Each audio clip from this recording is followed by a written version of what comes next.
Bonjour, shalom, salam alaikum. La voix n'est pas toujours ça, mais l'énergie revient de plus en plus. Soyez sûrs, vous serez servis et pour un bon club de la presse aujourd'hui. À la technique, Don Piero Gado Suleiman qui cumule la console et la prise de son et image. Bravo à vous, Pierrot. Ici au studio, ils sont déjà 3 confrères et un invité. Et l'homme Atichogbe de la Nouvelle Tribune. Bonjour. Bonjour Sas et bonjour aux confrères en studio. Bonjour aux techniciens et bonjour Canal FM. Entre autres articles dans votre journal, il y a deux fêtes dont vous nous parlez au CHU, c'est Olympio. Nous allons en parler, tout comme Magloire Teko Kenvi de Flamme des démocrates. Bonjour. Bonjour Sas, bonjour Canal FM, bonjour à tous. On connaît Jean-Baptiste, Jean le baptiseur qui avait prêché dans le désert, mais en 2019, et s'il y a quelqu'un d'autre qui continue à prêcher dans le désert, vous nous en direz. Ambroise Yao Ponjo, bonjour. Donc c'est moi qui prêche dans le désert. Moi je n'ai jamais prêché dans le désert. Non, c'est Flamme des démocrates qui trouve qu'il y a quelqu'un qui prêche dans le désert. Okay. Vous êtes The Guardian, bonjour. Bonjour Sas Gaou, bonjour à tous les amis qui nous suivent. J'ai ce coup de gueule où j'aimerais attirer l'attention du ministère des Infrastructures, du gouvernement togolais, que beaucoup de gens qui sont sur la route de Ségbé et qui ont un véhicule ont préféré garer le véhicule. Donc, s'ils constatent que les gens n'arrivent pas à temps à l'heure dans leur boulot, ils n'ont qu'à comprendre que la route est complètement détériorée. C'est-à-dire, la route est complètement en défiguration avancée. Même ceux qui sont en moto, ils souffrent déjà, les amortisseurs, tout ça là.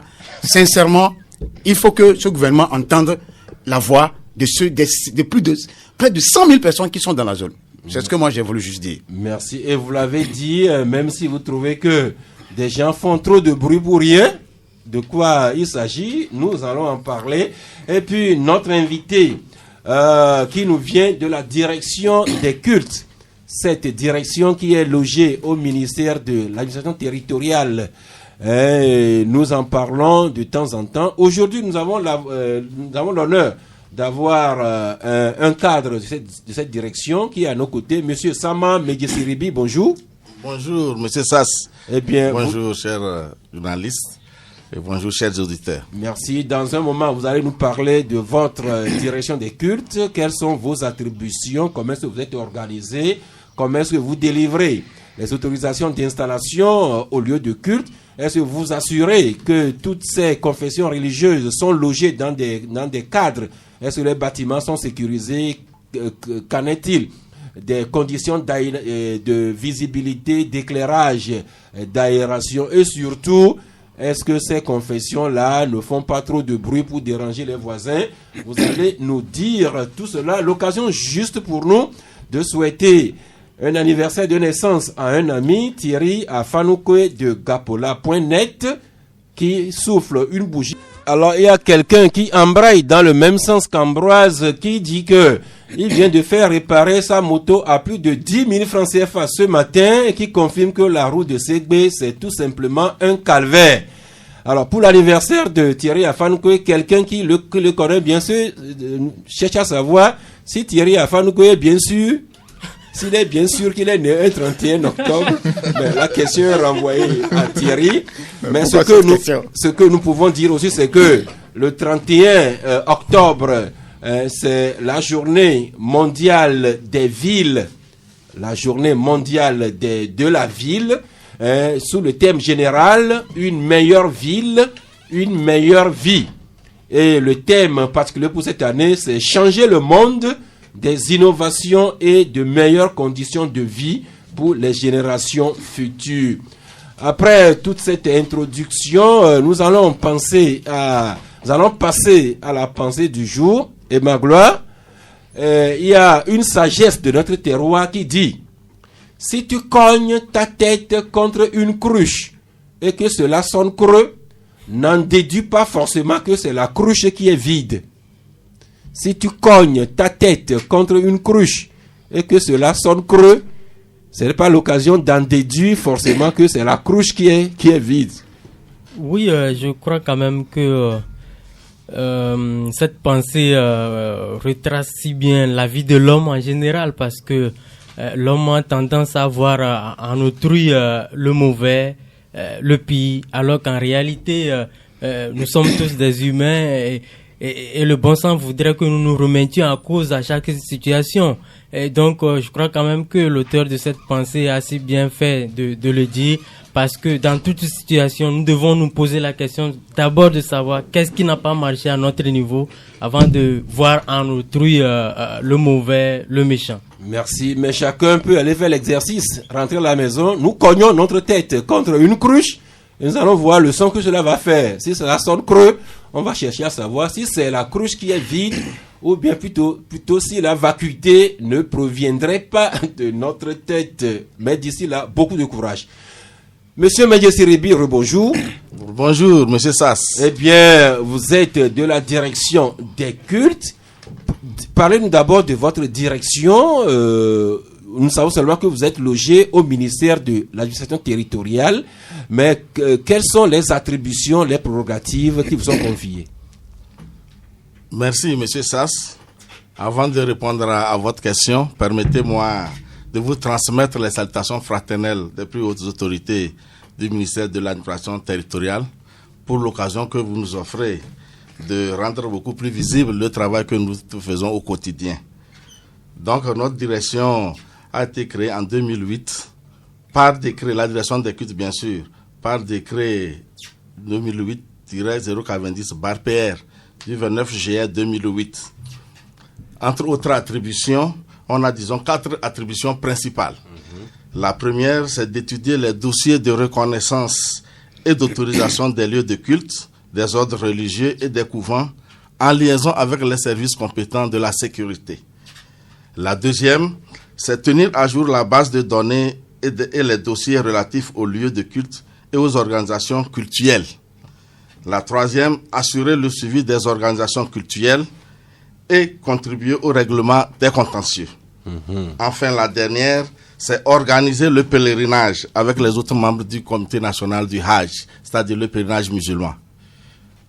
Alors, est-ce que votre direction est déconcentrée à l'intérieur du pays, ou bien vous n'êtes qu'à Lomé ici? À l'intérieur du pays, non, nous ne sommes pas représentés en tant que cadre de la direction des cultes, mais c'est les autorités déconcentrées qui gèrent les problèmes qui sont relatifs aux ordres religieux, ainsi de suite.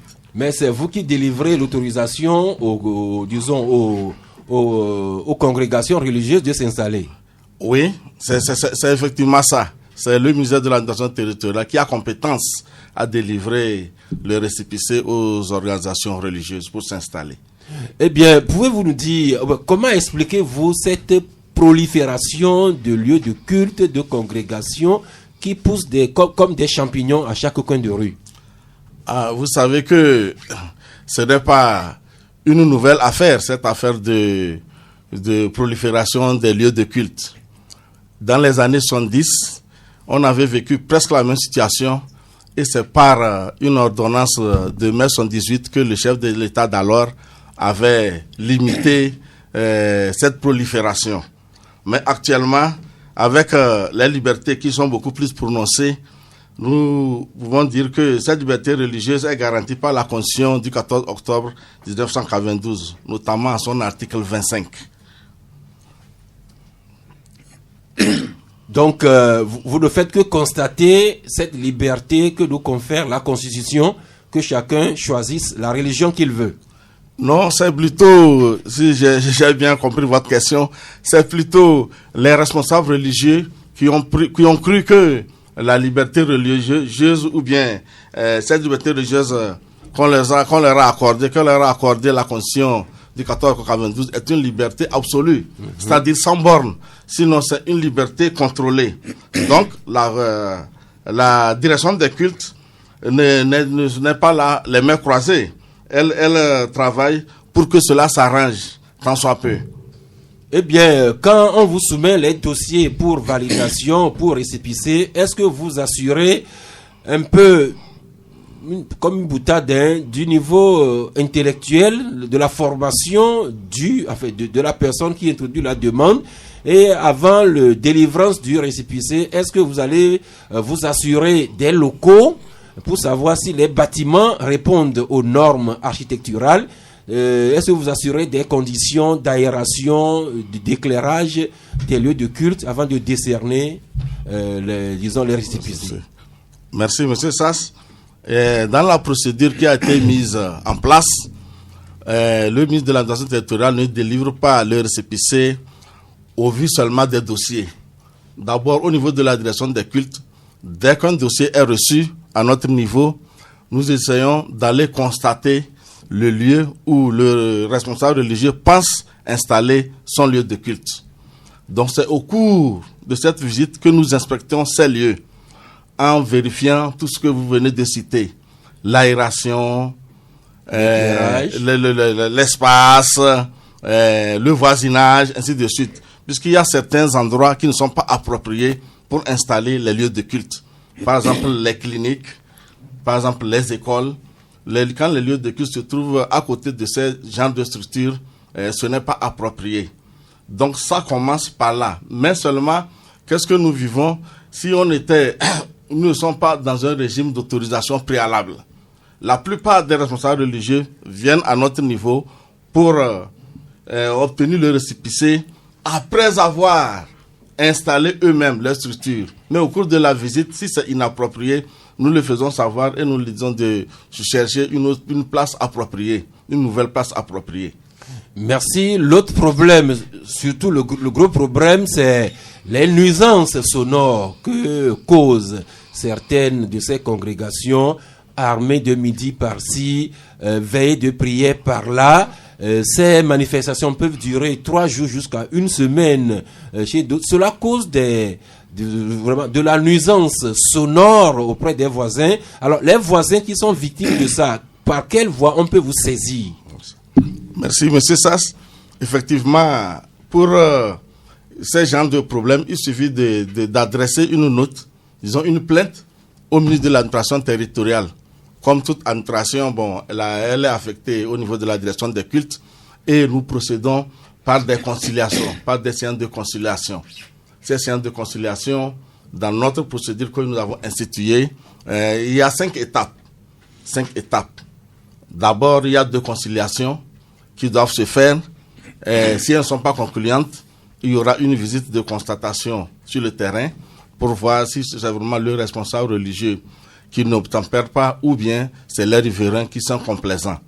Après, il y a un avertissement assorti d'un délai d'1 mois que nous envoyons, un avertissement écrit que nous envoyons au responsable religieux qui est mis en cause. Et après, il y aura une deuxième visite. C'est après cette visite que ceux qui n'ont pas obtempéré subissent le coup de la loi, surtout la suspension du lieu de culte. Donc, vous suspendez les activités dans ce lieu de culte. Des fois même, on a appris que vous auriez mis un scellé sur certaines églises avec le matériel de sonorisation. Mais il n'y a pas que les églises. Il y a aussi les mosquées. Et il y a également les couvents traditionnels qui organisent également leur cérémonie qui dure également des jours et des jours. Est-ce que vous adoptez la même démarche à l'endroit des mosquées et des couvents traditionnels? Oui, c'est presque la même démarche. D'aucuns diront que c'est un acharnement envers les églises, les lieux de culte chrétien. Ben non, c'est la même démarche. Les couvents, pour les des couvents, généralement, quand ils ont à mener leurs activités avec beaucoup de bruit comme ça pour 2 jours, 3 jours, 1 semaine, généralement, ils prennent une autorisation. Ce n'est pas tout le temps. Mais pour les lieux de culte, c'est plus ou moins chaque jour. Il y a quand même des activités qui s'exercent, qui sont menées au sein du lieu de culte, et c'est ça qui génère le bruit. Donc, toutes ces religions, toutes ces obédiences, nous suivons la même procédure pour le règlement des contentieux. Et plus spécifiquement des mosquées. Vous savez que de par l'histoire de cette religion, c'est le muezzin qui appelle à la prière, surtout la première prière de la journée autour de 4 heures. Et quand le muezzin monte, et ici, cette fois-ci, ce n'est plus le muezzin avec sa voix naturelle, c'est des installations qui sont mises au toit du bâtiment et qui alertent tout le quartier.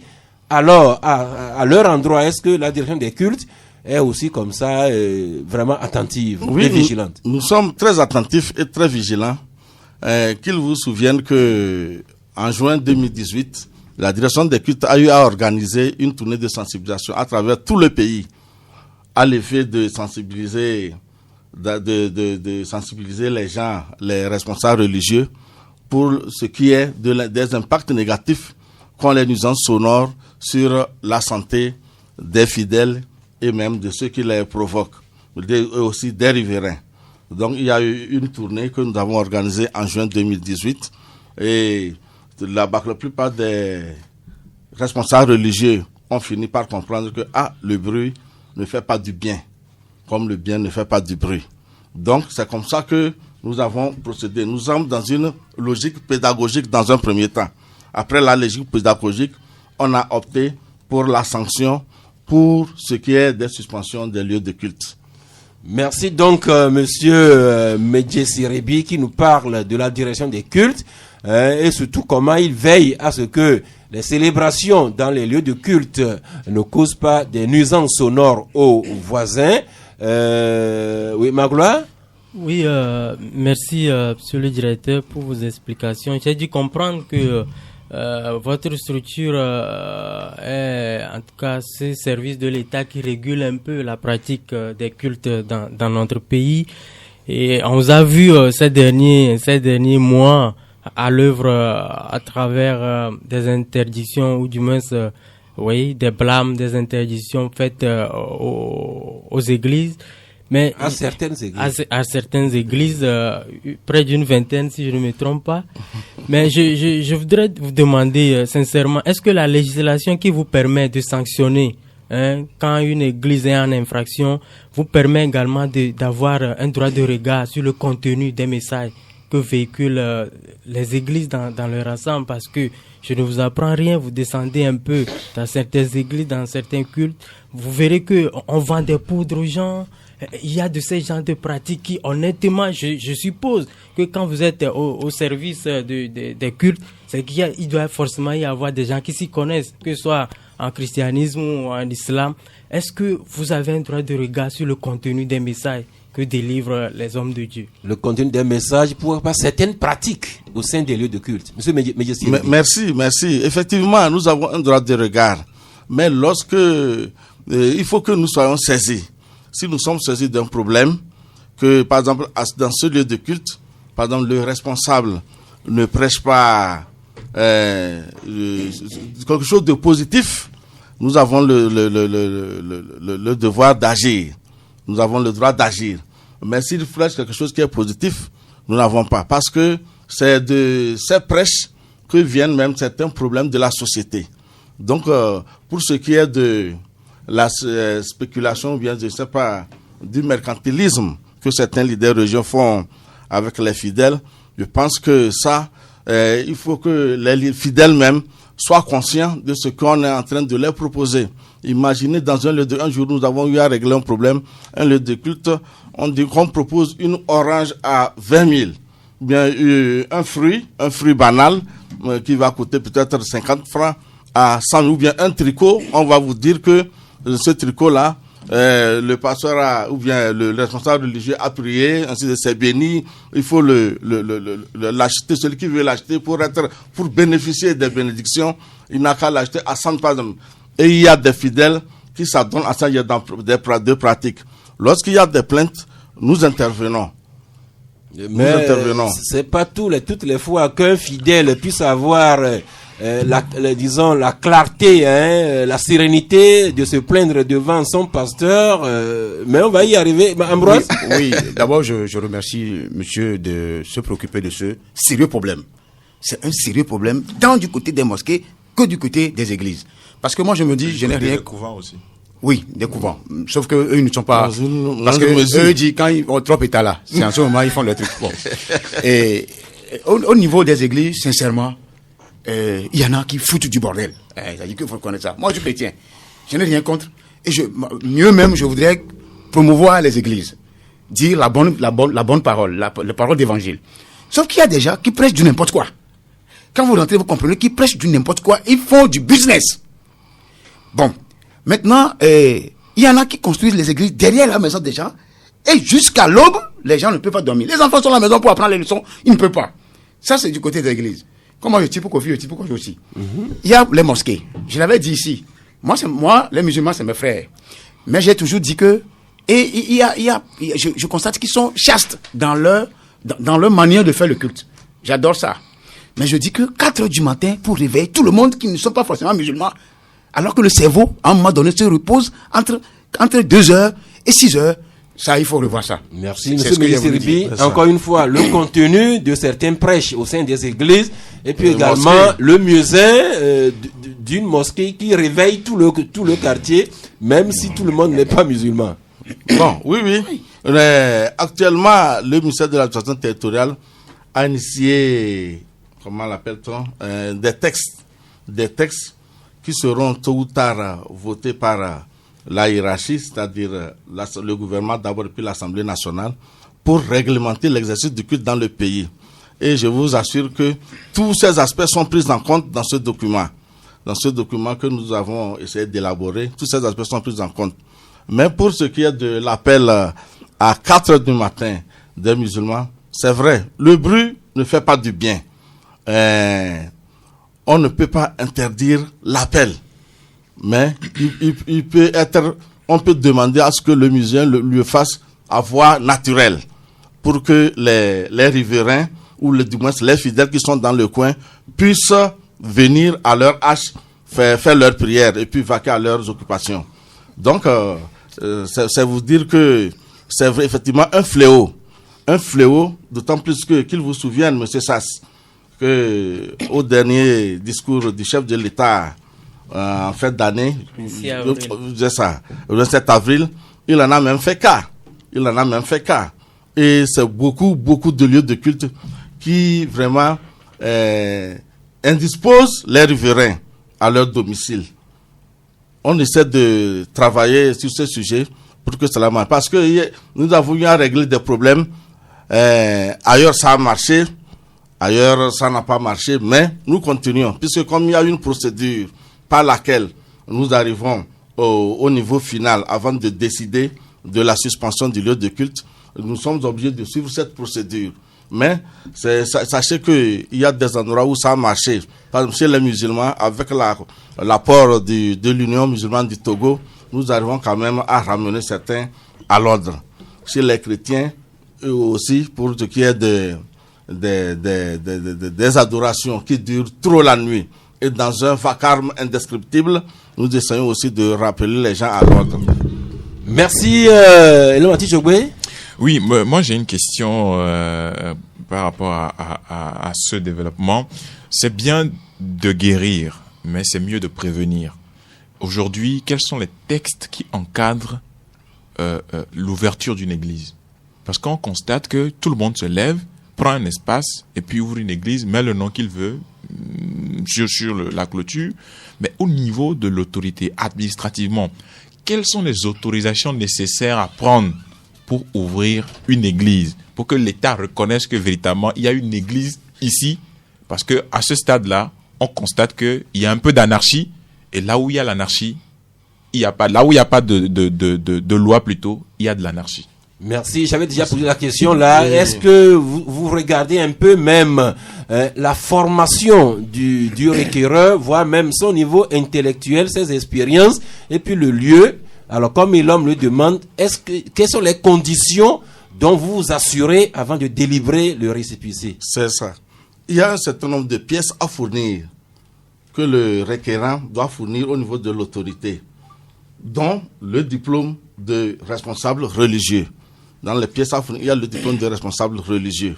Donc, en plus des études que nous faisons sur ces dossiers et de la visite de terrain, il y a aussi la sécurité qui mène des enquêtes pour sur les enquêtes de moralité sur les personnes qui auront à diriger la structure. Donc c'est au vu de tout cela que le ministre, si c'est positif, délivre les récépissés. Mais tenez-vous bien, il y a un certain temps, le ministre de l'Administration a suspendu, il ne délivre plus les récépissés pour ce qui est des structures religieuses. Depuis combien d'années déjà? Depuis le ministre Bahara, je pense 5 ans au moins, hein, depuis le temps du ministre Bahara que cela c'est parce que à cause de cette anarchie. Et je disais tantôt, à la suite de la question de ça, que si on était dans un régime d'autorisation préalable, nous n'allons pas vivre ces questions-là, ces problèmes-là. Parce que les gens se lèvent, comme vous le dites, il crée sa structure lui-même. C'est quand il a besoin du papier qu'il vient vers nous pour la reconnaissance officielle. Vous voyez? Donc, il n'y a pas de texte qui les refuse de créer leur lieu de culte au préalable. Vous voyez? Mais les nouvelles textes qui vont sortir, tous ces aspects-là, je le disais tantôt, dans ces nouveaux textes, ont été pris en compte. Merci. Pour que l'on puisse mieux encadrer la question de choses. Merci, M. Sama, M. Siribi. Le sujet est intéressant, mais souffrez qu'on suspende là, quitte à y revenir là-dessus à partir de midi, quand peut-être que nos auditeurs aussi se sentiraient concernés pour appeler sur le 22 21 33 74 ou bien le 22 20 19 68. Et donc revenons maintenant aux questions d'actualité telles que les journaux le traitent aujourd'hui. Depuis la semaine dernière, nous parlons abondamment du dernier rapport classement de climat des affaires que la Banque mondiale a publié. Et le Togo qui a fait un score honorable.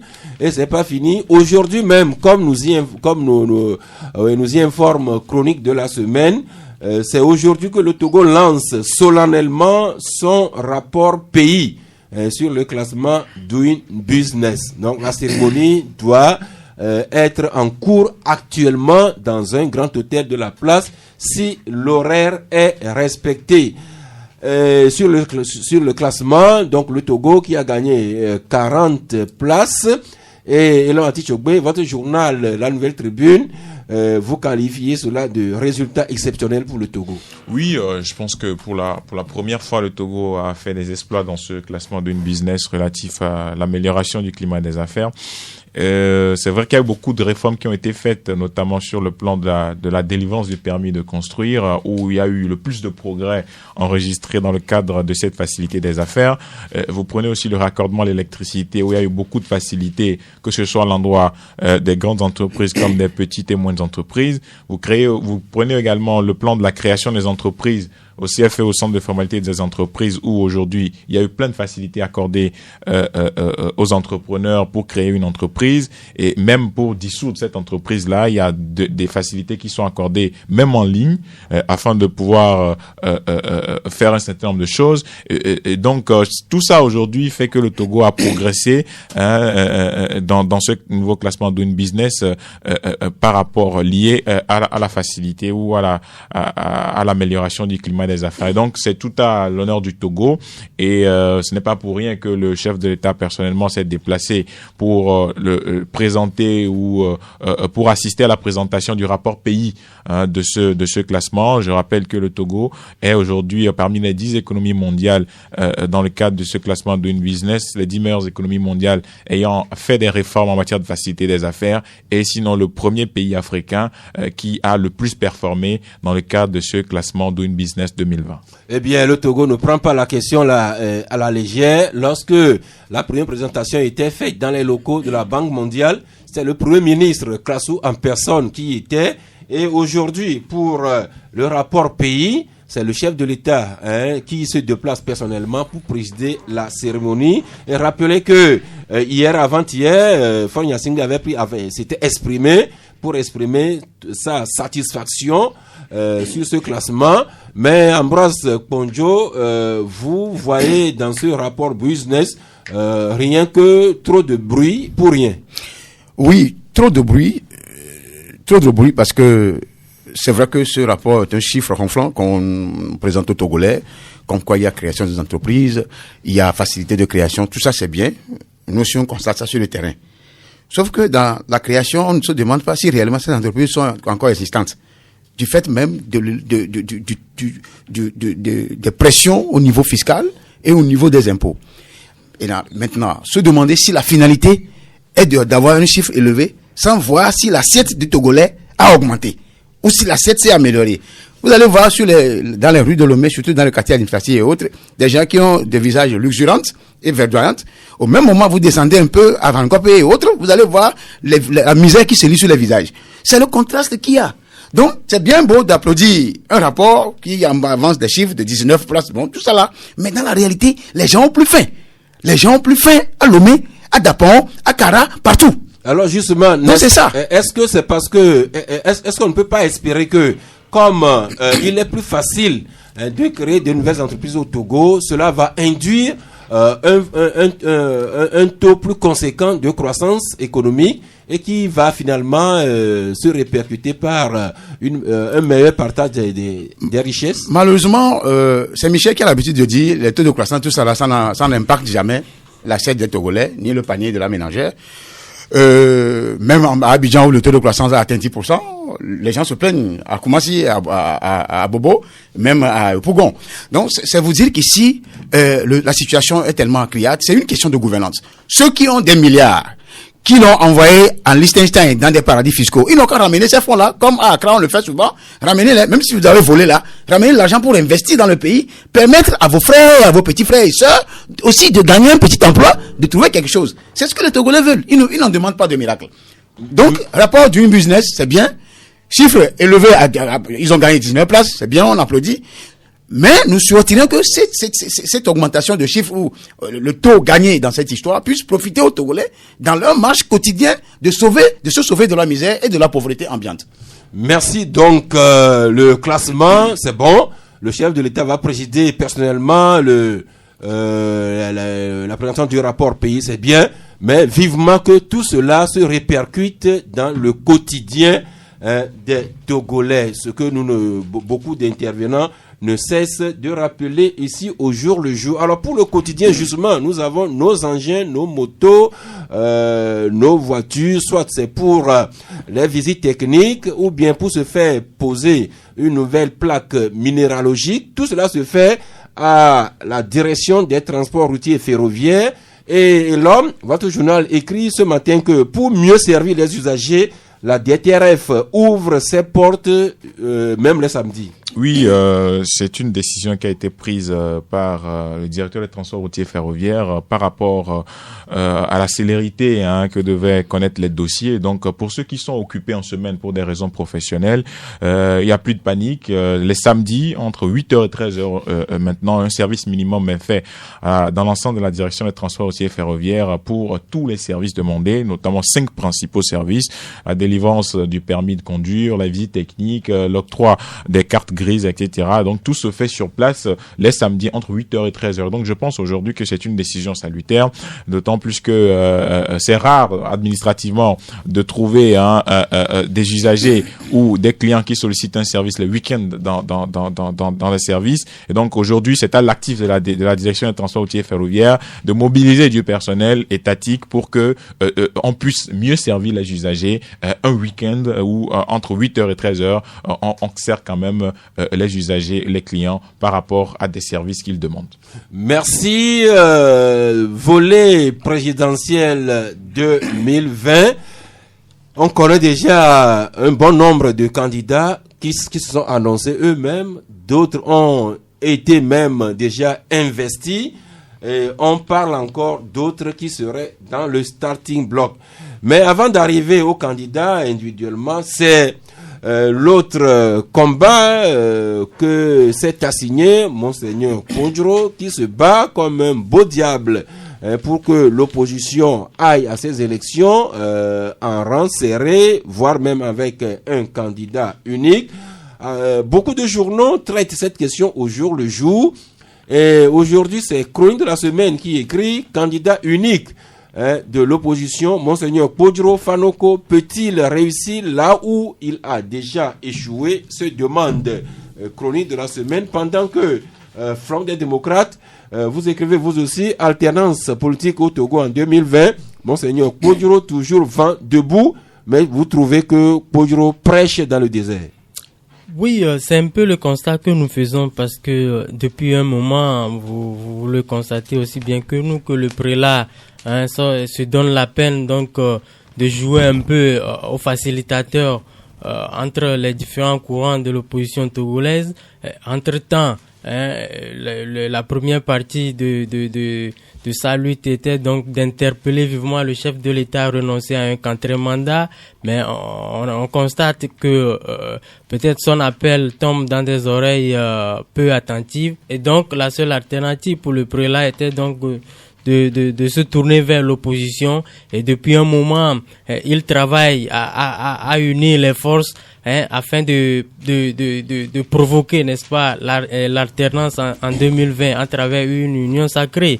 Maintenant, la dernière trouvaille de Monseigneur Kpodjoro était cette rencontre-là initiée entre les différents acteurs de la vie politique, notamment du côté de l'opposition, et ce qui anime la société civile, beaucoup plus à la recherche de l'alternance. Et on a constaté que ceux qui en réalité devraient être là n'étaient pas là. C'est vrai qu'il y avait des partis, d'autres qui ont déjà présenté des candidats, d'autres pas encore, mais qui étaient là. L'ANC par exemple, le PNP par exemple, le Parti des Togolais par exemple, n'y étaient pas. Et donc nous sommes dit, quand vous voyez un peu la lutte que mène le prélat, il est très critiqué, il fait objet des médisances, surtout du côté du pouvoir, parce que vous n'êtes pas sans savoir que au-delà de tout, c'est un père spirituel. Quand on parle de unis, il y a également des militants unis qui sont des catholiques, mais qui ne sont du tout pas d'accord avec la démarche de Monseigneur Kpodjoro. Mais malgré tout, vu au regard même de son âge, il ne tient plus vraiment, mais il se dit que sa lutte est vraiment pertinente, et il se devait de la continuer, afin de déclencher, n'est-ce pas, l'alternance en 2020. Mais nous nous sommes rendus compte que ceux pour qui en réalité Monseigneur Kpodjoro dit se battre ne l'écoutent pas vraiment. Et donc on s'est dit, si tant est que les gens ne sont pas prêts à se faire, en tout cas à être amenés au bon port, pourquoi se démerder autant pour être parce que au-delà de tout, c'est une personnalité morale, mais la lutte qu'il mène pour l'intérêt d'une classe donnée, on ne semble pas forcément le lui reconnaître. Et donc nous disons, vu tout cela, qu'il semble que le prélat prêche dans le désert. Merci. Et Monseigneur Kpodjoro, sa position qui n'est pas comprise ou bien vivement critiquée, parce que certains beaucoup qui sont chrétiens ne se reconnaissent pas dans cette position, et même dans l'opposition, ce n'est pas toujours évident. Alors, dans cette ambiance, il y a quand même quelques figures politiques qui émergent du lot. The Guardian s'intéresse à trois aujourd'hui. Il s'agit de Fabre Jean-Pierre, Adjamagbo Brigitte Kafui et Achadam Tikpi. Et Ambroise, vous écrivez Fabre, Adjamagbo et Tikpi, le deal obligatoire. Qu'est-ce que ça dit?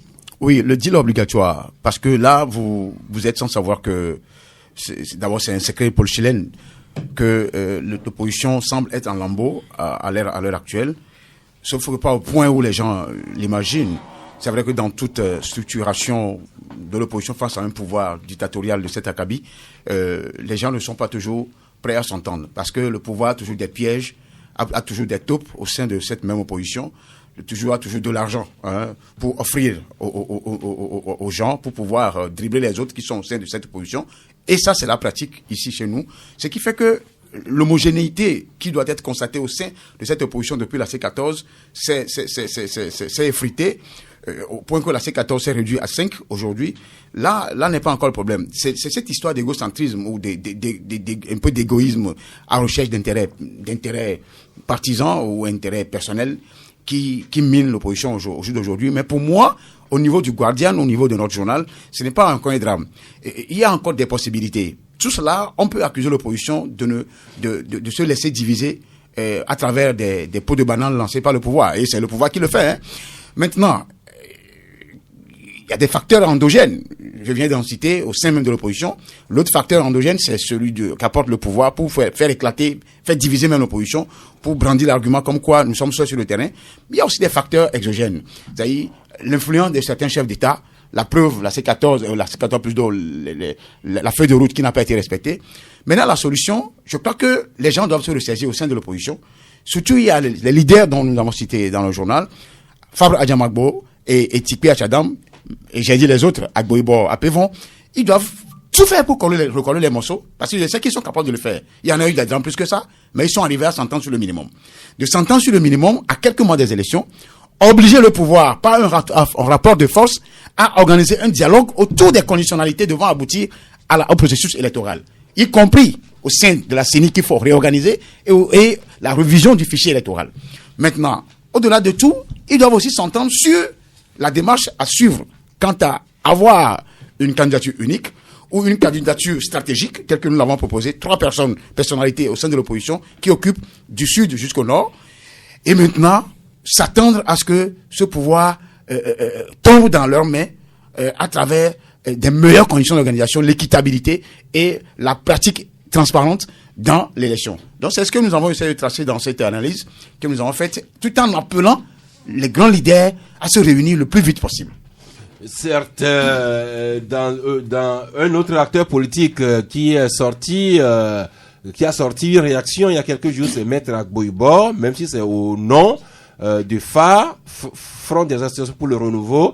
Et là-dessus, le changement écrit aujourd'hui, la République n'est la propriété d'aucune personne ou d'aucun clan. C'est un extrait de ce que Agboibo, le président honoré du FAR avait écrit. Et toujours pour la présidentielle à venir, le Togo Matin écrit ce matin que Maître Agboibo a la quête d'un hypothétique dialogue. Alors ça va un peu dans tous les sens. D'abord le dialogue, Agboibo en parle. Fabre avait écrit au chef de l'État pour souhaiter une rencontre et préparer le dialogue. La C14 a même envoyé une délégation auprès du chef de l'État pour en parler. Le groupe des 5. Le groupe des 5. La C14 a approché le groupe des 5 toujours pour parler dialogue. Alors, Magloire, justement, tous ces appels au dialogue d'un côté et également la problématique vraiment, l'idée de l'opposition vraiment puisse s'entendre avant la présidentielle 2020. C'est vrai que en politique, on dit souvent que rien n'est exclu, mais est-ce que ces deux choses-là sont encore vraiment réalistes? Oui, est-ce que ces deux choses sont vraiment réalistes? Je ne saurais le dire. Moi, je dis, je suis journaliste et eux, ils sont en train de faire ce qu'ils savent faire le mieux. C'est-à-dire que c'est eux les acteurs politiques et si tant est que tous aspirent au changement, ils savent comment s'y prendre en réalité, parce que moi je l'ai dit, quand vous avez vu toute la déferlante dans les rues de Lomé au dernier trimestre du mois de de l'année 2017, en réalité ce n'était pas pour les beaux yeux des acteurs politiques, c'est parce qu'à un moment donné les gens s'offusquaient d'une situation donnée et ont décidé d'exprimer leur ras-le-bol, et il a fallu, en tout cas il faille qu'il y a un acteur politique qui soit devant, qui appelle les gens. Et donc, à un moment donné, il faudrait que les gens soient attentifs au désarroi de la population. Les gens, moi j'ai beaucoup écouté ce que les Togolais ont dit à un moment donné, que ce n'était pas la tête d'un homme politique qui importait, mais c'est beaucoup plus la philosophie et l'idéal que défendait la personne. Mais dans ce sens-là, les gens ont appelé à une union sacrée de l'opposition. C'est en cela que nous avons vu la C14 naître. Mais tout le monde a applaudi, du moins ceux qui aspirent beaucoup plus au changement, ils ont applaudi. Mais à un moment donné, qu'est-ce qui s'est passé? Ambrose l'a dit tout à l'heure, de 14, la C14 est réduite actuellement à 5 formations politiques. Et donc, quand vous écoutez les discours, vous avez cité l'ANC, la C14, le CA, même le MPDD, c'est-à-dire que le parti de Agboibo Kodjo, bien que ayant déjà désigné son candidat, mais dit être disposé à opter pour une candidature unique de l'opposition. Et donc, moi, je me dis, les gens ont à peu près l'idée. ce qu'il y a lieu de faire. Et donc, c'est à eux de montrer véritablement aux gens que ils sont dans une même dynamique. Mais quand on dit qu'il y a les élections avancent à grands pas et qu'on commence par observer cette multitude de candidatures, moi, je ne veux pas donner raison à ceux qui pensent que quand les gens se lancent beaucoup plus dans les candidatures et tout, c'est parce que peut-être il y a une cagnotte quelque part que les gens visent. Moi, je dis, je veux bien croire que les gens travaillent vraiment pour l'intérêt suprême des Togolais. Et donc, c'est à eux de surprendre les gens.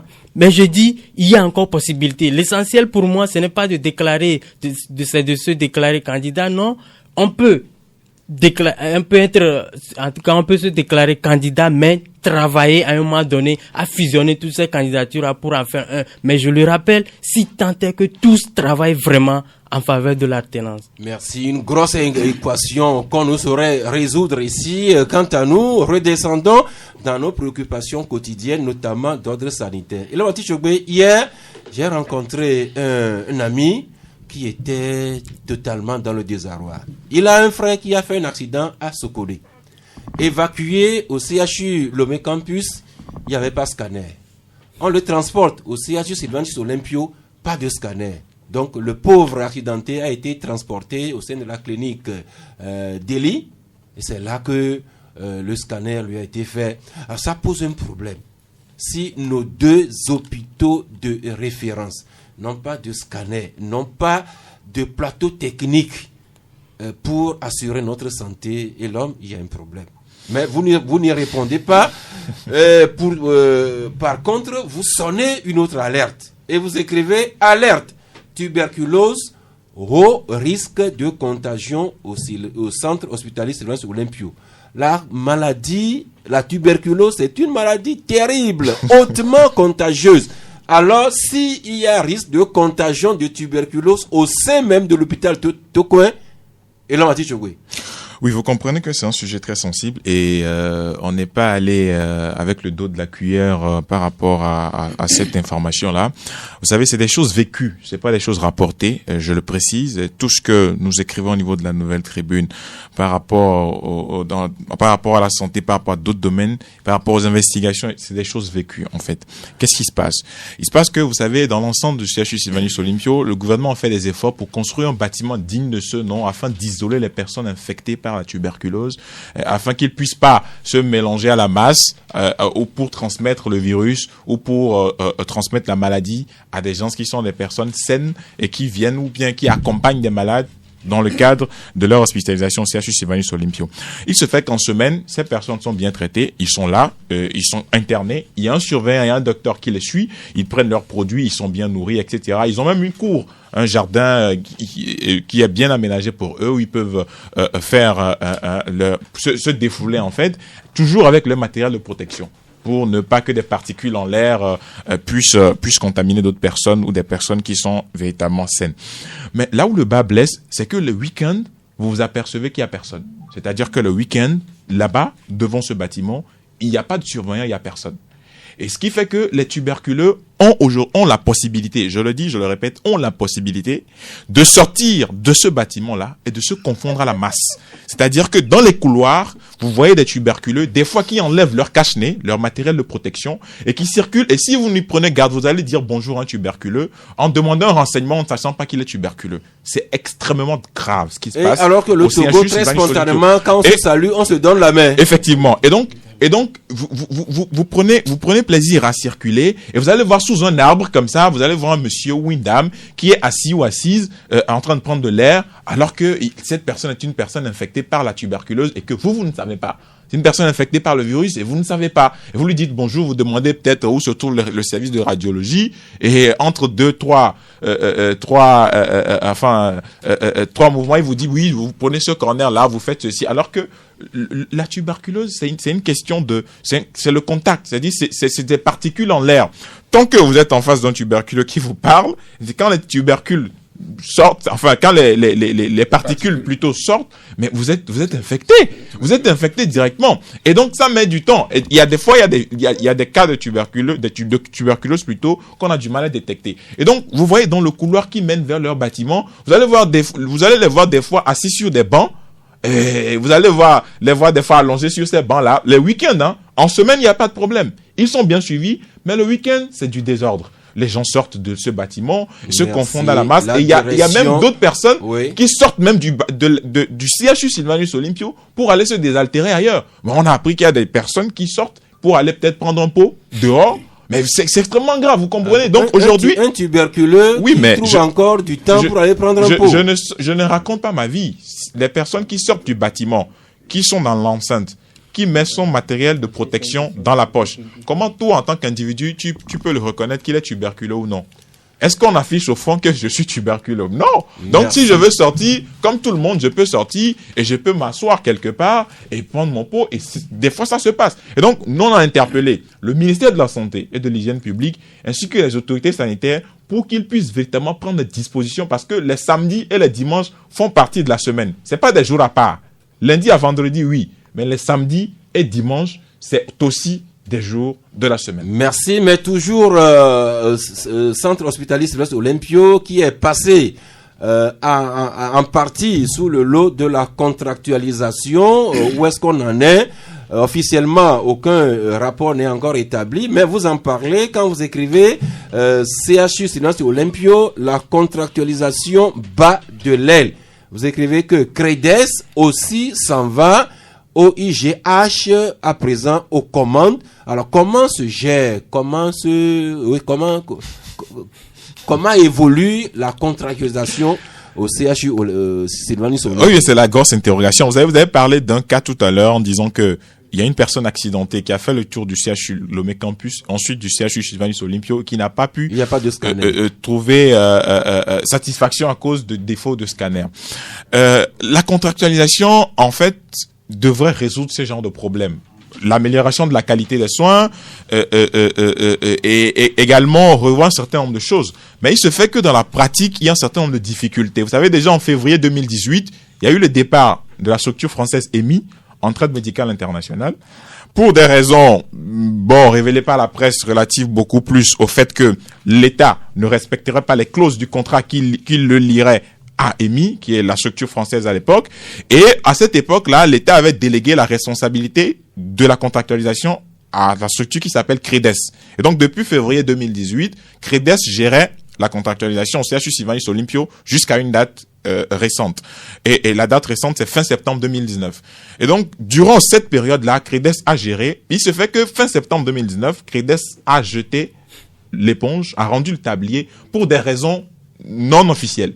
Et donc, nous sommes allés à l'information pour en savoir plus. Mais pourquoi est-ce que la contractualisation, tant vantée par le ministère de la Santé, ne marche pas beaucoup plus au CHU Sylvanus Olympio, qui est le plus grand centre hospitalier du Togo? Vous savez, quand vous prenez la contractualisation, la société contractante, qu'est-ce qu'elle prend? Elle prend la pharmacie du CHU Sylvanus Olympio, elle prend la morgue du CHU Sylvanus Olympio, elle prend le laboratoire du CHU Sylvanus Olympio, elle prend le service de radiologie du CHU Sylvanus Olympio. Quand vous prenez le tableau des différents départements du CHU Sylvanus Olympio, c'est les 4 grands départements, les départements les plus juteux de ce centre hospitalier. La morgue, la pharmacie, le laboratoire, le service de radiologie.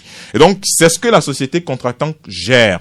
Et depuis début octobre, c'est l'OIGH, l'Organisation internationale pour la gestion hospitalière, qui gère déjà le CHR Kara, le CHR d'Apaon et le CHR Sokodé, qui s'est vu attribuer au pied levé la gestion du centre hospitalier universitaire Sylvanus Olympio. Et donc, nous nous posons véritablement la question de savoir, au niveau du ministère de la Santé, il faut qu'on nous réponde. Parce qu'au-delà du point que le ministre Midi Awa a fait en juin 2019 par rapport à la contractualisation en disant que c'est sûr de bons rails, il n'y a pas de difficulté majeure, etc. On se rend compte que ces propos contrastent avec la réalité sur le terrain. Parce qu'on ne peut pas nous dire que ça va, il n'y a pas de souci. Au même moment, les gens démissionnent, rendent le tablier, on ne nous donne pas de raison et on fait croire à l'opinion que ça va. Mais on a constaté 2 départs de structures privées en 2 ans. C'est beaucoup pour la gestion du plus grand centre hospitalier du Togo. Et donc, on interpelle le ministre de la Santé pour qu'il puisse véritablement nous donner des raisons convaincantes, parce qu'il faut qu'on convainque l'opinion par rapport à la gestion. On nous a dit que les anciens ne géraient pas bien. Et c'est ce qu'il nous a dit, c'est ce qu'il nous avait dit. Rappelez-vous, il a dit que la gestion de ces hôpitaux n'est pas saine. Et donc, on a voulu confier ça à des structures qui sont quand même habilités, spécialisés dans la gestion hospitalière, mais on se rend compte que ces structures démissionnent à pas feutrés ou en cascade sans qu'on nous donne des raisons officielles. Est-ce que la gestion n'est toujours pas bonne ou c'est l'État qui ne respecterait pas ses engagements? Qu'est-ce qui fait que 2 prestataires sont partis sur la pointe des pieds en 2 ans pour la contractualisation du CHU, Sylvanus Olympio? Cela demande au bas mot d'explication de la part du ministre qui pilote le projet. Maintenant, nous nous aventurons au sein du Laboratoire national des bâtiments et travaux publics. Là également, The Guardian y a surfé. Et Ambroise, vous trouvez que la situation serait explosive au LNBTP et vous alléguez que le directeur général Baoubadine Chamdja serait mêlé ou bien serait accusé de mauvaise gestion. Oui, ça fait au moins 5 ans que nous avions déjà publié sur cette boîte. Cette boîte est devenue une épicerie familiale, pour ne pas dire une entreprise qui est étatique, mais pratiquement privée. Le DG, sincèrement, risque de confondre ses caisses, ou est en train de confondre ses caisses aux caisses de l'État, parce que plutôt, nombre... Non, s'il confond ses caisses aux caisses de l'État, ça veut dire qu'il nous fait cadeau. Oui, c'est le danger, c'est qu'il confond les caisses de l'État. Oui, c'est ce que, voilà, c'est justement, c'est ce que j'ai voulu dire. Les employés se plaignent. D'abord, il y a des arrêts des impayés de salaire. Il y a ensuite, il aurait créé une entreprise écran, c'est-à-dire une entreprise de substitut à l'entreprise d'État, à qui il rend des services. Au lieu que de servir l'entreprise dont il est le directeur général, il a cette manière de gérer de façon différentielle les différents employés. Il y a des contractuels, il y a des employés qui sont des permanents, et il y en a pratiquement des vacataires. Il y en a qui sont oubliés carrément pendant plusieurs mois. Maintenant, quand vous l'interrogez, il vous dit que il est revenu retrouver la boîte, l'entreprise était à terre. Lui, il a relevé l'entreprise. Maintenant, il y a d'autres faits qui sont aussi relevés, qui sont vraiment de faits d'immoralité que je ne vais pas citer ici. Mais je me dis quand même que l'autorité qui a nommé ce monsieur à la tête du laboratoire est en train de faire un virage extrêmement à droite. Parce que la dernière fois, il aurait fait un voyage, il a dépensé près de 4 millions sur les comptes de l'État et de son entreprise. Et quand les employés demandent à ce qu'ils soient payés, il brandit la menace de les renvoyer. Donc aujourd'hui, l'un de moi l'idée de continuer ce que nous avons écrit dans notre journal, nous disons tout simplement que il a fait son temps, je crois, je ne suis pas là pour demander à ce qu'il parte, mais sincèrement, les employés se plaignent dans cette boîte et tous les jours ils le crient. Quand vous lisez sur les réseaux sociaux, vous allez comprendre, vous allez constater que c'est le monsieur qui est venu. Hier, moi je l'ai appelé, il a confirmé la même chose, comme quoi les gens écrivent des choses sur lui et je lui ai demandé, monsieur, mais ce qu'il dit, est-ce que c'est vrai ou c'est pas vrai? Il dit, il n'a qu'à aller à la Cour des comptes pour voir s'il ne vient pas faire des comptes. Donc, il y a eu des bizarreries au niveau des comptes. Mais je me dis que, comme nous ne sommes pas des financiers, nous laissons le soin à la Cour des comptes de revisiter le monsieur pour confirmer que ce que les employés disent est une vérité. Sinon, la boîte est gérée comme une épicerie familiale. Merci. Magloire, quant à vous, votre journal Front des démocrates, vous intéressez à un vieil ami du club de la presse, Dr Serge Michel Kodom. Il est directeur fondateur d'une grande clinique de la place. Il est également président fondateur d'une ONG M-Afrique que nous connaissons déjà bien. Et justement, vous écrivez que M-Afrique vient de lancer une grande conférence sur la problématique des soins de santé dans les zones rurales en Afrique. Justement, vous savez, M-Afrique, cette structure-là, qui rapproche beaucoup plus l'hôpital des populations. Et donc, Dr Serge Michel Kodom continue toujours son œuvre salvatrice en faveur des populations. Et justement, il prévoit donc pour le mois de décembre prochain une grande conférence qui se tiendra à Genève, en Suisse, où il sera beaucoup plus question de plancher sur la problématique des soins de santé dans les zones rurales. Vous savez que c'est beaucoup plus difficile aux citoyens qui vivent dans des milieux beaucoup plus reculés d'avoir accès aux soins, alors qu'en réalité c'est un droit constitutionnel pour chaque citoyen d'être traité convenablement lorsqu'il se sent mal à l'aise ou un peu gêné dans sa peau. Et donc Dr Kodon voulait donc lancer le débat avec ses partenaires. Il y aura plus de 500 participants qui vont essayer de réfléchir sur le sujet et voir comment est-ce qu'ils vont s'y prendre pour pouvoir trouver une solution à cette problématique-là qui est pratiquement commun à tous les États africains, un peu plus au-delà du continent africain, pour essayer d'équilibrer un peu le tableau pour que le plus huppé de la société et le plus pauvre de la société puissent avoir un accès équitable aux soins lorsqu'il s'agit de leur santé. Merci. On va finir avec ce papier que vous consacrez à Agboyome Kodjo. En fait, c'est un extrait des propos que Agboyome Kodjo a tenus sur la télévision TV5 Monde. Émission dans laquelle il avait dit, citation, les politiques publiques déclinées par le président sortant n'ont pas été à la hauteur des défis. Là, on peut dire que c'est des propos politiques d'un opposant par rapport à son adversaire. Mais justement, il y a autre journal qui se demande, parmi tous les candidats qui se sont déjà annoncés ou déclarés, qui est celui que vous trouvez qu'il puisse vraiment mettre beaucoup plus à mal le candidat sortant? Vous allez tous y répondre pendant 1 minute.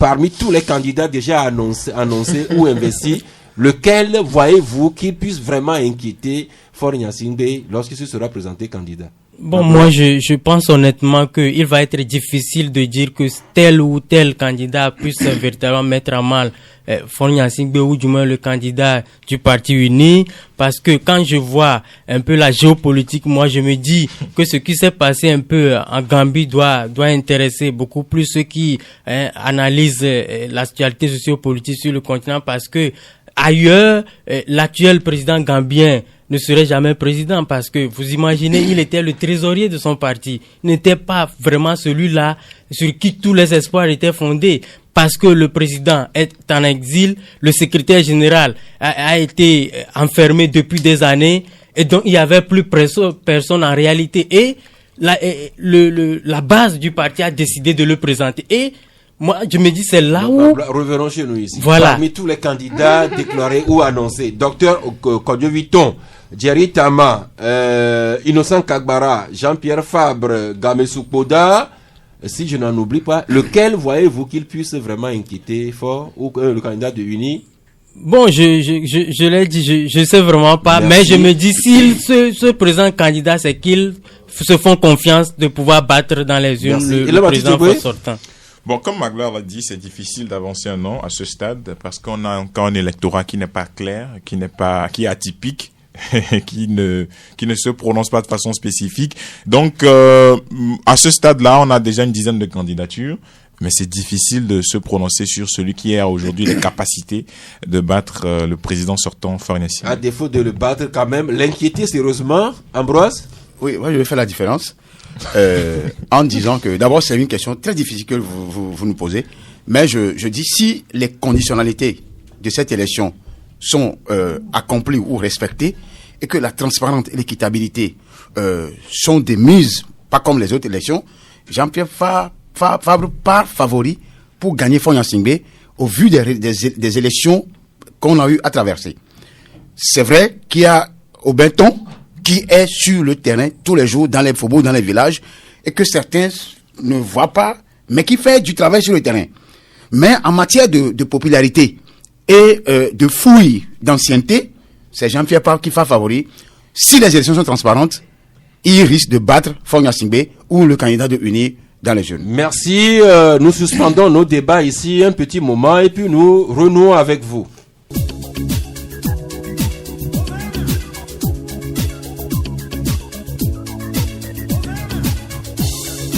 Nous revenons à présent à vous sur les 2 numéros que vous connaissez. Vous allez directement au sujet qui vous intéresse. Cézing Patrick Akadjao, bonjour. Bonjour, ça. Oui. Bonjour à tous vos confrères. Oui. Je voudrais intervenir par rapport à la religion. Oui. Au bruit sonore. Mm-hmm. Bon, au fait, je vois que les gens s'acharnent tellement aux églises. Il y en a les gens de Vaudou qui font de n'importe quoi, on ne dit pas tellement. Bon, de l'autre côté, il y a d'autres qui en font. Nous avons dit tout ça aujourd'hui. On a parlé des couvents vaudous, on a parlé des mosquées, on a parlé aussi des églises. Je ne refuse pas. Les gens s'acharnent plus aux églises.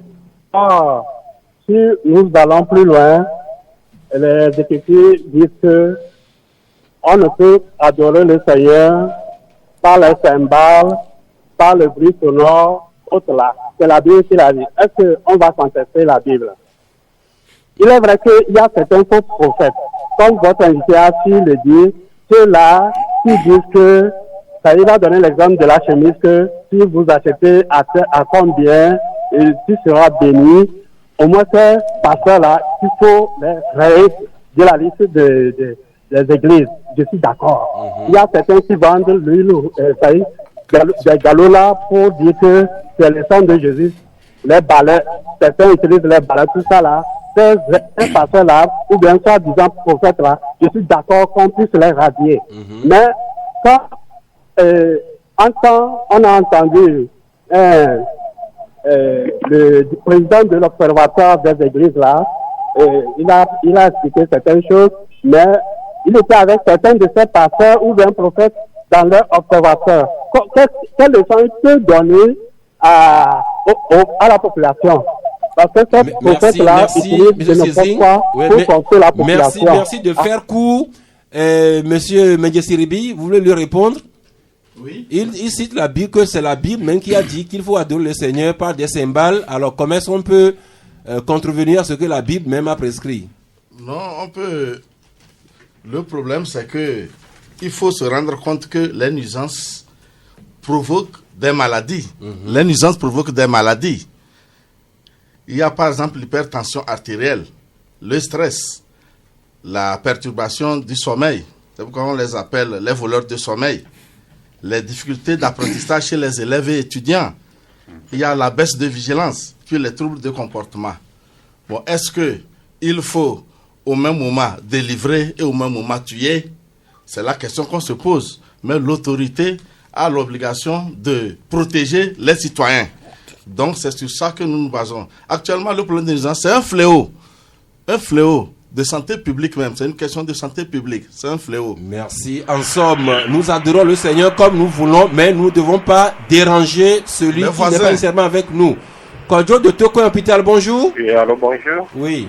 Je salue tout le monde au plateau. Nous saluons en retour. Je voudrais poser une question à Ambroise. Ambroise, oui.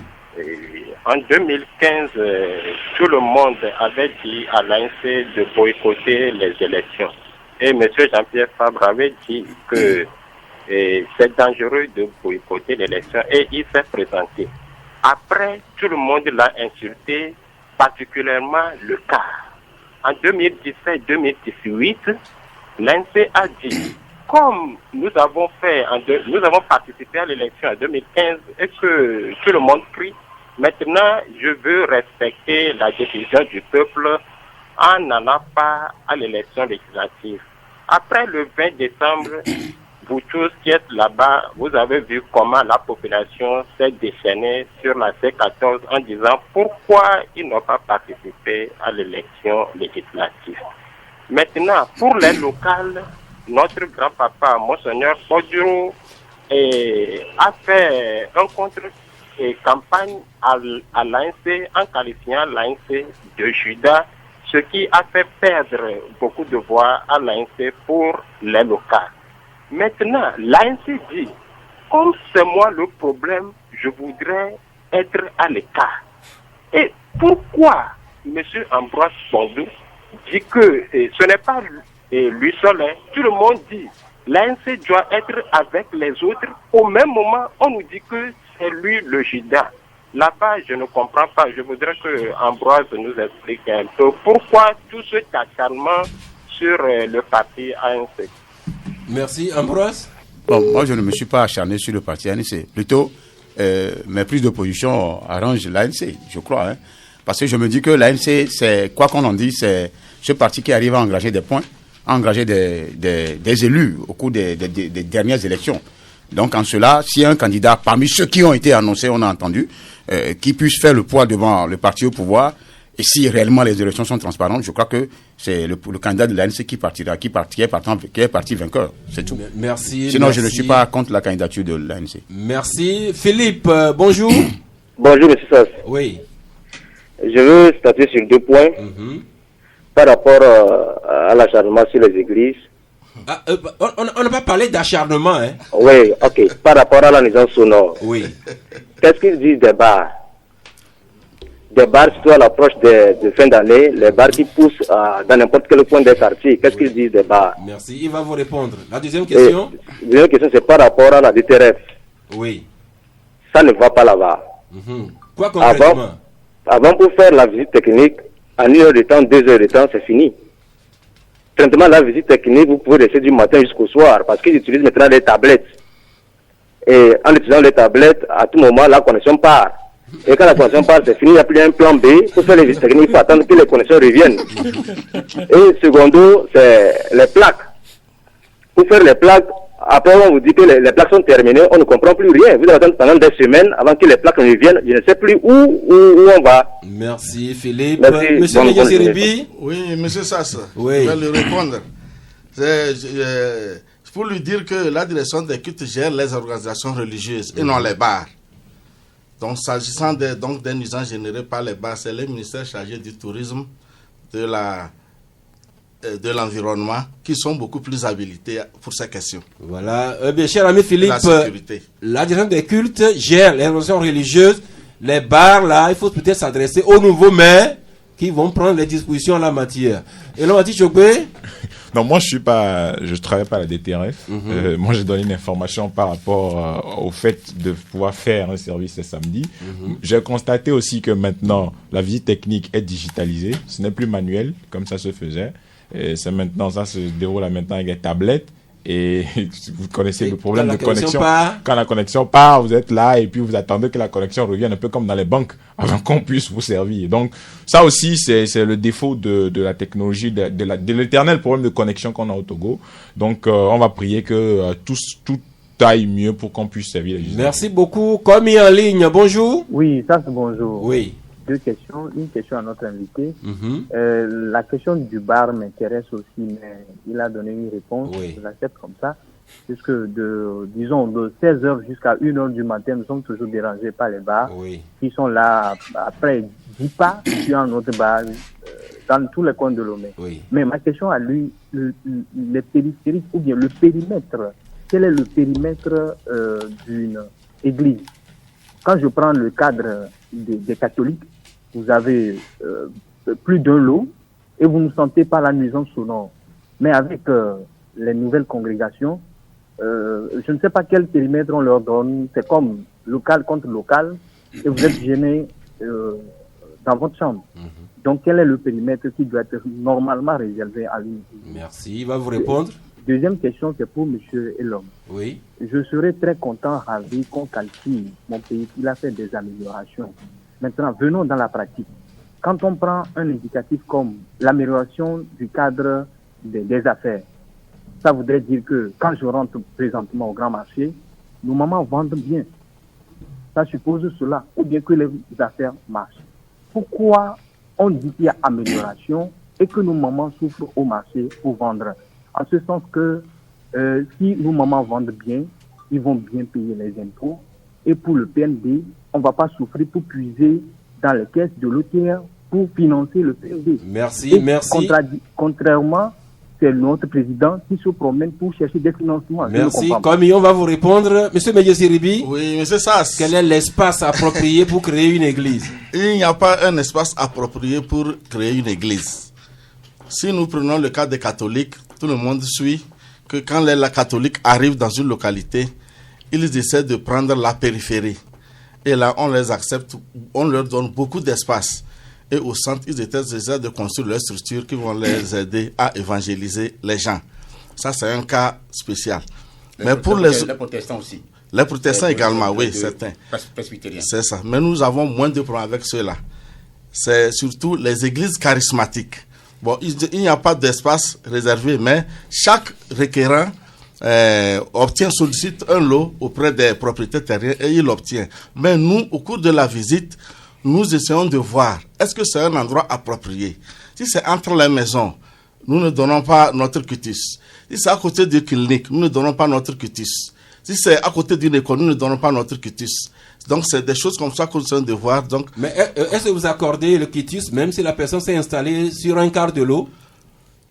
Ça dépend du nombre de fidèles.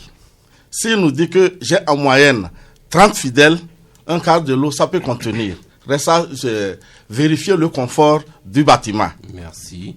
Et l'homme, je crois que notre ami semblait confondre le climat pour que les entreprises se créent, s'installent, et le climat que tout le monde puisse avoir de l'argent et faire des achats. Oui, je pense que c'est ça. Parce que, et puis encore une fois, on n'est pas sur ce plateau comme représentant de la Banque mondiale ou représentant du gouvernement. Il y a des questions techniques. C'est vrai que c'est nous qui devrons les poser au gouvernement ou aux représentants de la Banque mondiale.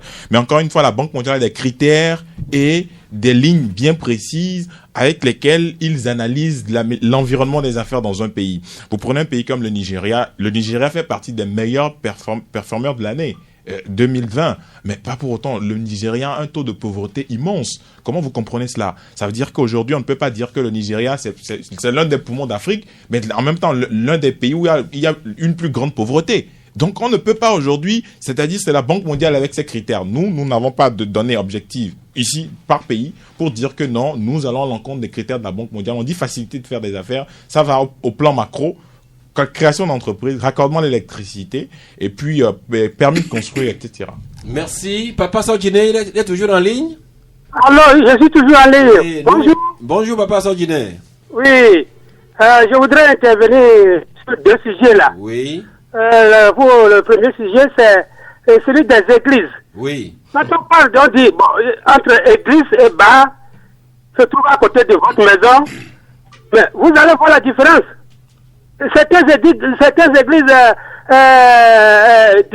charismatiques là, vraiment, s'ils sont à côté de vous, vont crier très fort, disant qu'ils ont eu, s'ils ont eu guérison, ils chantent, ils crient, n'importe comment. Donc, moi, je préfère qu'il y ait un bar à côté de ma maison que l'église. Vraiment. C'est votre choix, c'est votre choix. Oui, à mon avis. À mon avis. Ok, c'est son avis. Vraiment, c'est vraiment embêtant. Bon, mon second sujet, c'est celui de la candidature multiple. S'il y a plusieurs candidatures multiples, c'est vraiment démocratique. Merci. Pour tester son poids, et non seulement pour tester son poids, mais concernant la question que vous avez posée aux journalistes qui sont à côté de vous, moi je vois que la candidature qui vous voulait, qui était le plus le président de la République, c'est celui de ANC. Jean-Pierre Vraiment, Fabre. si ANC mettait sa candidature, vraiment ça devait plutôt mettre le pouvoir. Merci. C'est ça, à mon avis. Merci. Eh bien, M. Medjesseribi, M. Papa Sandjiné, il souhaite avoir pour voisin un bar plutôt qu'une église. Mais c'est son choix. Oui, ce que je voudrais lui faire remarquer, c'est que dans tous les cas, la nuisance ne fait pas du bien. Que ce soit la nuisance d'un bar ou d'une église, ça ne fait pas du bien à la santé de l'homme. Merci. L'ami Kolani, bonjour. Bonjour mon frère. Les manets. Là, c'est Chamba. Pour la nuisance, non, je ne pense pas qu'il faut seulement voir les églises. Si la direction des cultes est là seulement pour les églises, ce n'est pas intéressant. Non, il nous a rassuré. Il est là pour toutes les confessions il gère toutes les confessions, également les mosquées et les couvents vaudous. Il a dit ça. Je ne dis pas le contraire. Au niveau des bars aussi, il ne faut pas qu'ils nous amènent au niveau du ministère du tourisme et consorts. Ça, c'est l'installation. Pour s'installer et consorts, c'est le ministère de l'Intérieur qui autorise. Mais la nuisance, quel que soit son état ou bien quelle que soit la personne, il faut qu'eux ils interviennent. S'ils n'ont pas ça dans leur carnet d'argent et dans leur disposition, il faut que l'État le mette. Parce que c'est important. Ils ne seraient pas là seulement pour le culte. Oui. Et puis en dehors de ça, je voulais parler de Doing Business là, où le chef de l'État est content, il a tweeté là. Monsieur, ça c'est un peu sérieux. C'est ici, si vos chaînes là qu'on a écouté, non, si quelle chaîne là, Gilbert Bahora disait, pour ce que l'ONU a dit, il faut relire le test de les manifestations. Il a dit non, qu'ils ne vont pas relire. Mais aujourd'hui, que ça les arrange, que c'est la Banque mondiale, tout le monde applaudit. Et puis, soyez un peu sérieux. Le Togo fait partie des 10 pays dans le monde entier qui est pour la pauvreté, là. Et quand on parle de climat d'affaires, quel climat d'affaires? Mais il faut qu'on revienne sur terre. Et puis, s'il faut mettre les gens à l'aise, est-ce qu'on a besoin que la Banque mondiale, où les pays cherchent à s'en débarrasser, et c'est à eux de devenir nous classer maintenant? Non, ces institutions, nous connaissons ce qu'ils sont. On sommes au 21e siècle. Ce qui nous disent, donc, à comprendre, mettez la population au centre du développement. C'est votre population. Vous n'avez pas besoin de ces institutions de vous noter. Hein, si vous-même vous constatez que votre population est à l'aise, là, d'accord. Mais si c'est eux qui vont venir vous noter au 21e siècle, là, je pense que nos gouvernants sont en retard. Merci beaucoup, l'ami Kolani. Sauf que la Banque mondiale, le FMI, et bien d'autres, ce sont nos partenaires privilégiés. Et très souvent, nous tenons compte de leurs observations, voire suggestions. Eh bien, merci. Nous sommes arrivés ici au terme de cette émission. Remercier tous les amis qui ont été en ligne, ceux qui ont même fait le choix du voisin qu'ils auraient plutôt à voir. Ça aussi, chacun choisit le voisin de sa préférence. Monsieur Médié-Siribi, beaucoup de questions vous ont été adressées, vous l'avez répondu, mais je pense que vous devez rendre compte à votre ministre qu'il faudra que le gouvernement crée un service pour gérer également les nuisances que nous créent les bars. Merci, monsieur Sass. Effectivement, je peux dire que nous avons pris bonne note de sa doléance, mais textuellement parlant, nous ne gérons pas les bars. Mais ce que je voudrais dire, bar n'est pas un lieu de culte, ça on l'a compris. C'est ça. Ce que je veux dire, c'est que nous travaillons en étroite collaboration avec tous ces services. Par exemple, le ministère de la Sécurité, le ministère de l'Environnement, le ministère de la Santé et du Tourisme. Nous travaillons en étroite collaboration. Si c'est ça qui peut vraiment résoudre le problème, nous en tiendrons compte pour l'avenir. Merci. Donc, vivement que vous assuriez que les églises, les mosquées, les couvents offrent les meilleures conditions de sécurité, d'aération, d'éclairage, de visibilité pour leurs propres fidèles et adeptes, et également que leur foi, l'expression de leur foi, ne crée pas des désagréments à leurs voisins. Et les gens voudraient savoir par quel canal on peut vous saisir. C'est ça. Je l'avais dit au début de l'émission, quand vous avez posé la question. Pour nous saisir, il suffit d'adresser une plainte au ministre de l'administration territoriale. Et je disais que comme toute administration, on va nous affecter le dossier et nous essayons d'étudier comment résoudre le problème. Oui, mais les auditeurs insistent, ils disent que nous sommes à l'ère du numérique. Est-ce qu'on ne peut pas vous saisir par téléphone? Non. Pas par téléphone, il faut une plainte écrite. Écrite en bonne et due forme, adressée à monsieur le ministre. Et comme ça, vous réagissez? Oui, nous réagissons. Merci à vous, monsieur Sama Médié-Siribi.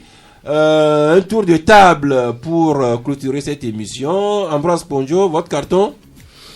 Oh, je n'ai pas de carton. Je voudrais juste dire bonjour au directeur général du CIFOP, le Centre informatique de formation de l'intervention professionnelle, qui se bat aussi pour la formation des étudiants. Merci. Magloire Teko Kenvi. Oui, je n'ai pas de carton, mais je voudrais faire une petite proposition peut-être à notre invité. Et ce serait par rapport à l'appel du muezzin particulièrement. C'est vrai qu'il n'y a pas une disposition en tant que telle qui régule ça. Mais je me dis, le fidèle qui a rendez-vous avec son Seigneur n'a pas forcément besoin qu'on l'appelle.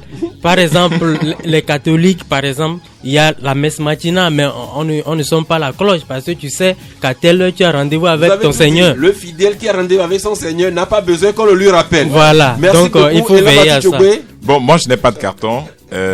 Bonne journée à tout le monde. Merci. Eh bien, carton de repos éternel à tous nos défunts, à tous nos morts, qu'ils reposent éternellement dans la paix du Seigneur et qu'ils trouvent là-bas vraiment le bonheur qu'ils n'ont pas eu sur terre. C'est dire que demain, 1er novembre,